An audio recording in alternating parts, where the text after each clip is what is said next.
abbandonato da tempo, lungo la valle detta dei Monari, mostrava un stato di rovina in tutta la sua fisicità.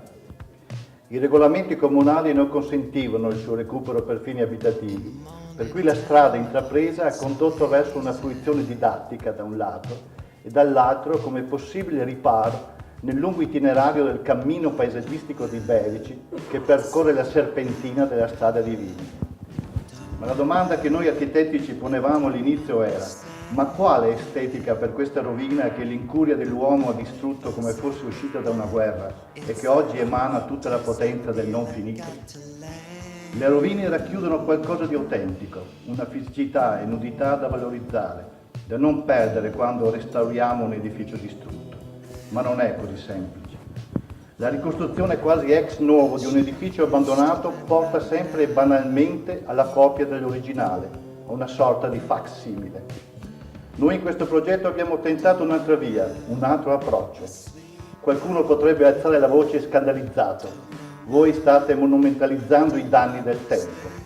Il problema principale è quando fermarsi nell'accettare il danno. Quale estetica dunque della rovina? L'ambizione del nostro progetto non è solo sottolineare la memoria del rudere, ma raggiungere un risultato, cioè dare chiarezza all'edificio. E tale chiarezza passa attraverso l'autenticità. Per questo non possiamo fare un facsimile della storia, però non possiamo neanche chiudere con essa. Carlo Scarpa, il maestro italiano che ha restaurato tra l'altro il museo di Castelvecchio a Verona, ha enfatizzato il contrasto tra vecchio e nuovo. Noi qui a Mossano abbiamo invece voluto che gli elementi scorressero uno sull'altro. Il tetto di vetro si abbassa come scivolasse dentro le pietre del rudere. Una presenza leggera, rispettore della storia, ma non assente.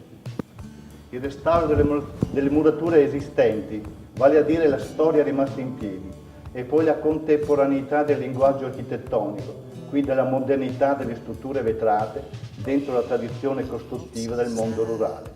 Abbiamo adottato la strategia del soft repairing, singolari e recenti coincidenze. La settimana scorsa ero alla Biennale di Architettura di Venezia, nei giorni dedicati alla stampa, antecedenti all'inaugurazione ufficiale, e tra tutto ciò che appariva in mostra la mia attenzione si è rivolta al padiglione della Spagna, curato dall'architetto Carlos Quintas Eiras. Ho consigliato all'amico Luigi Mariani, giornalista del TV Venezia Channel, di indirizzarsi verso quel padiglione. E lui ora ha un'esclusiva intervista del curatore Eiras prima che la giuria consegnasse alla Spagna il Leone d'Oro per il migliore padiglione della Biennale. Dentro il padiglione spagnolo un progetto in particolare mi ha colpito: la restaurazione dell'antigua Iglesia de Corbera d'Ebre a Tarragona, che per similitudine teorica e tecnica assomiglia al nostro intervento realizzato quasi contemporaneo. Vi leggo in spagnolo quello che scrive l'architetto Ferran Bizzoso nel catalogo, ma voi capirete.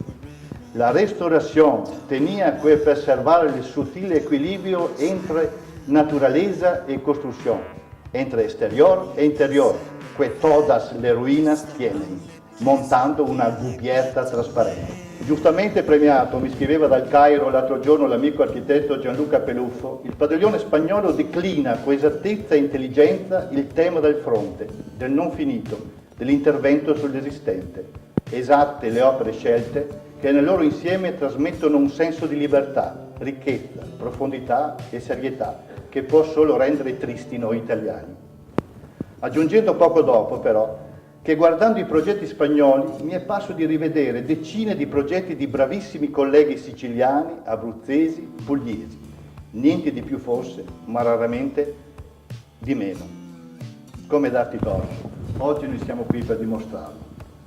Materia e architettura.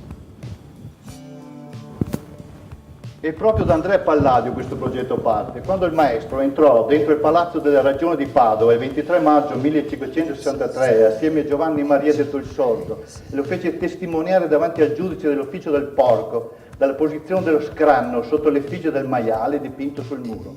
Tutto questo per poter iscrivere suo figlio Silla al collegio pratese aperto ai studenti poveri, purché padovani. Io cognomi il padre di messer Andrea Palladio fino a quel tempo che era maridato e mi ricordo quando si maridò che staseva qui in Padova, in Torre Zelle ed era monaro e aveva nome Pietro delle Vondole. Suo fratello era nominato Nicolò de Grigolo, era burchiero e navigava coi sacchi di farina con esso noi. Il padre di Palladio quindi era un mugnaio, non proprio un operaio, ma un piccolo imprenditore che affittava mulini, con la corrente del fiume come forza motrice. Andrea non scelse il lavoro del padre e al bianco della farina preferisce quello della polvere di Pietro.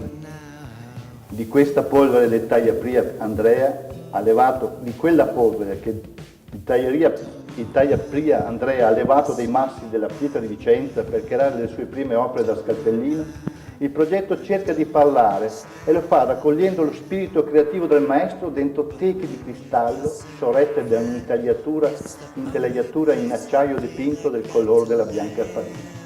La struttura metallica è posizionata all'interno del perimetro murario del rudere, leggermente abbassata rispetto al bordo di coronamento e appena sopra la parte alta delle finestre esistenti. In questo modo il rudere presenta oggi ancora la sua potenza di non finito. Questo suggerimento ci è stato fornito dai componenti della Commissione Edilizia di Mossano, coordinata da geometra Sergio Barbieri, quando ci siamo recati a illustrare il progetto muniti di un modello in scala 1,50. Devo dire che sono stato piacevolmente stupito nel constatare come i componenti della Commissione hanno compreso e recepito positivamente quella nostra proposta. Ricordo che era composta da persone del paese che forse apparivano semplici, ma vi assicuro che non lo erano affatto. Trapelava in loro quel buon senso che spesso manca nelle commissioni edilizie di grandi comuni e città. Ricordo che non c'era nessun architetto in quella commissione, poiché negli anni mi sono accorto che spesso e volentieri sono gli architetti che bocciano gli architetti, protagonisti di un certo tipo di masochismo intellettuale. Ringrazio ora con cuore e stima quella commissione edilizia, poiché anche a merito di suoi componenti che questo intervento risultato finalista l'anno scorso il premio biennale di architettura Barbara Capocchin, inserito tra le migliori 10 realizzazioni della regione del Veneto negli ultimi 2 anni, e al forum europeo Perspective, indetto dalla rivista di architettura internazionale Teplan, sempre nel 2015, come progetto finalista nella sezione Renovation. Un tetto, anzi più tetti di vetro, che seguono l'inclinazione dei bordi superiori dei muri scivolano dentro il rudere di un dialogo tra memoria dell'edificio e trasparenza e leggerezza dell'elemento tecnologico contemporaneo. Bisogna aver udito l'esperanto astrale delle figure di Schember. L'intervento ascolta la nuova povertà auspicata da Walter Benjamin, alludendo al vetro in quanto nemico di ogni aura di privatezza dell'interieur borghese. La vecchia casa del Mognaio viene trasformata anzitutto in uno spazio di transito, attraversata da tutte le possibili forze e onde di luce e aria. Il futuro, citando ancora Benjamin, sta sotto il segno della trasparenza. Nella notte buia di Berici, il rudere sprigiona la sua luce verticale fino ad illuminare le cime degli alberi del bosco, una lanterna luminosa a rischiarare i possibili pellegrinaggi dentro la serpentina del fondovalle. Nel romanzo Sempre con coraggio, contenuto in Architettura di vetro del 1902, Schember ha immaginato che superbi angeli biondi, dopo aver posato delicatamente sulla terra oscura, silenziosa e coperta di neve, le cattedrali di cristallo luminoso che essi recano quale unico dono agli umani, si riprendono le stupende costruzioni, lasciando la terra definitivamente orfa, muta e buia sotto la neve, asserendo alla fine che la maggior parte della gente, nonostante tutto, ha un unico pensiero, il buon pasto serale. Ma ora non posso non citarvi l'incipit di un altro romanzo, consigliato da una mia cara giovane amica, dopo aver visto il progetto realizzato. È un piccolo libro di Antonio Moresco, dal titolo La Lucina, che parla di questa piccola luce che brilla dentro il fitto bosco di fondivalle creati dallo scorrere continuo dell'acqua. Sono venuto qui per sparire, in questo borgo abbandonato. Il sole è appena scomparso dietro il finale. La luce si sta spegnendo. In questo momento sono seduto a pochi metri dalla mia piccola casa di fronte a uno strapiombo vegetale.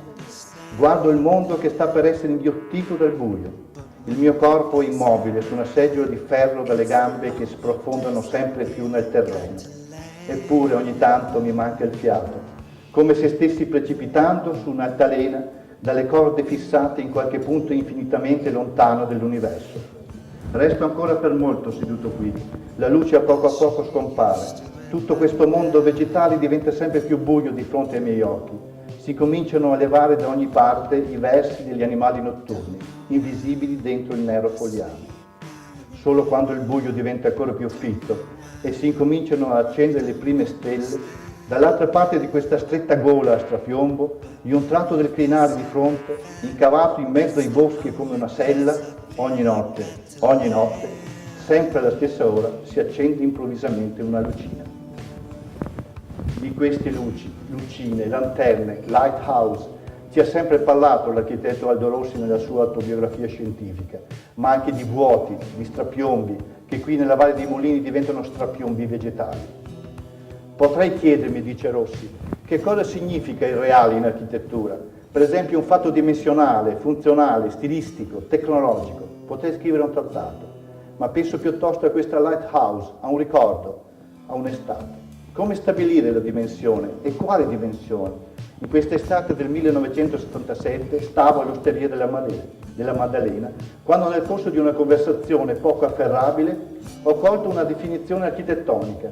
Ignoro a quale contesto si riferisse questa frase, ma trovo che una nuova dimensione si era stabilita. È possibile vivere in una camera a strapiombo? Esiste la possibilità di un progetto di questo tipo che sia rappresentabile oltre alla memoria e l'esperienza?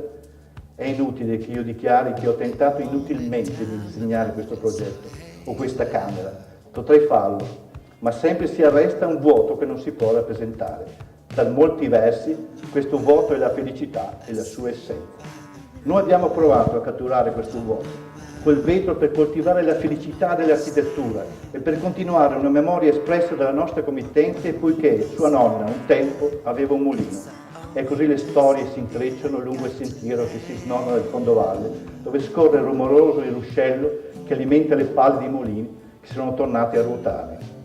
Un mondo dove vivono ancora i racconti e le leggende di folletti, di gnomi, di anguane, e dove appaiono ancora strani biancastri vapori tra polvere di pietra e polvere di farina. Grazie. Don't know why I sleep